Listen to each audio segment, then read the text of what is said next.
O Concílio de Nicéia, o que realmente aconteceu.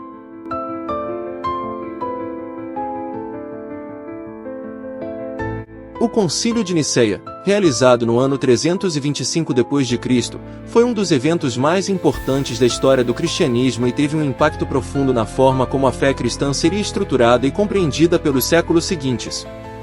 Organizado pelo imperador romano Constantino, o encontro teve o objetivo de resolver disputas doutrinárias que ameaçavam a unidade do império, que àquela altura já contava com um número expressivo de cristãos. Para entender o contexto do concílio, é preciso voltar um pouco. Durante os primeiros séculos, o cristianismo se espalhou rapidamente pelo Império Romano, mas de forma descentralizada. Não havia ainda uma definição rígida do que era considerado doutrina correta. Várias comunidades cristãs surgiram em diferentes regiões, cada uma com tradições, interpretações das escrituras e rituais próprios.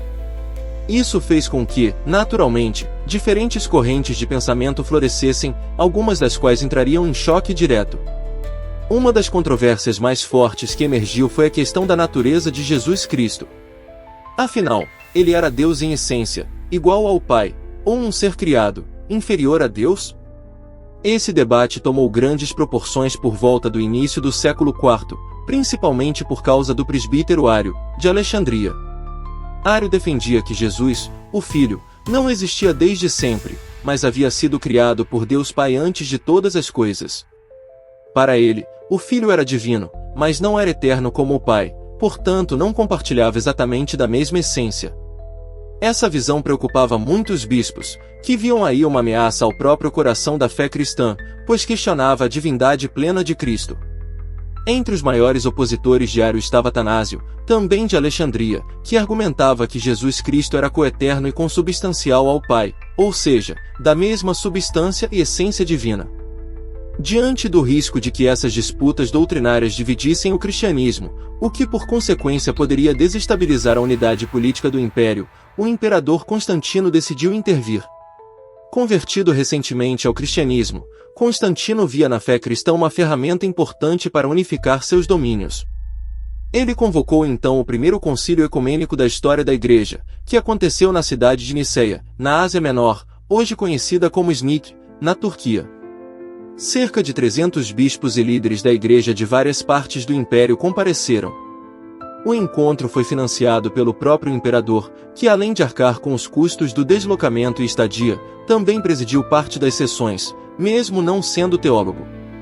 O objetivo era claro, chegar a um consenso que estabelecesse a doutrina oficial sobre a natureza de Cristo. O debate no concílio foi intenso.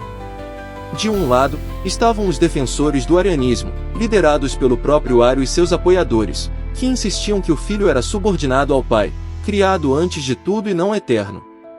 Do outro, os bispos que afirmavam a igualdade do Filho com o Pai. Entre eles, o bispo Ósio de Córdoba e o jovem diácono Atanásio foram figuras centrais na argumentação contrária a Ário. Após semanas de discussões, a maioria dos bispos votou a favor da posição que afirmava que o Filho era da mesma substância, em grego, homoousios, do Pai. Essa foi uma palavra-chave, escolhida cuidadosamente para deixar claro que Jesus não era uma criatura, mas Deus verdadeiro, eterno e coigual ao Pai. A decisão foi consolidada na formulação do que ficou conhecido como Credo Niceno, um texto que até hoje é recitado em muitas igrejas cristãs. Esse credo afirmava que Jesus Cristo era Deus de Deus, luz da luz, Deus verdadeiro de Deus verdadeiro, gerado, não criado, consubstancial ao Pai. Ário e alguns poucos bispos que continuaram rejeitando esse entendimento foram excomungados e seus escritos, considerados heréticos, foram condenados ao fogo. O concílio também estabeleceu que seus seguidores seriam excluídos da comunhão da Igreja. Constantino, para reforçar a decisão, mandou confiscar e queimar os livros de Ário, pressionando as comunidades a se alinharem com a decisão conciliar. Mas o concílio de Nicéia não tratou apenas da questão da divindade de Cristo. Também foram discutidos outros pontos importantes para a vida da Igreja. Um deles foi a data da celebração da Páscoa. Até aquele momento, havia confusão. Algumas comunidades celebravam a Páscoa seguindo o calendário judaico, no dia 14 do mês de Nisan, enquanto outras aguardavam o domingo seguinte.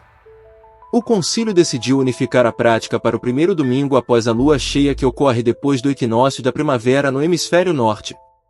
Essa regra permanece até hoje no calendário litúrgico.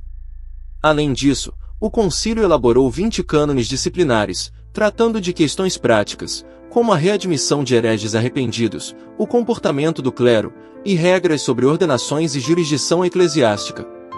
Embora o concílio tenha marcado uma vitória clara contra o arianismo, a história não terminou ali. Nos anos seguintes, o debate continuou aceso.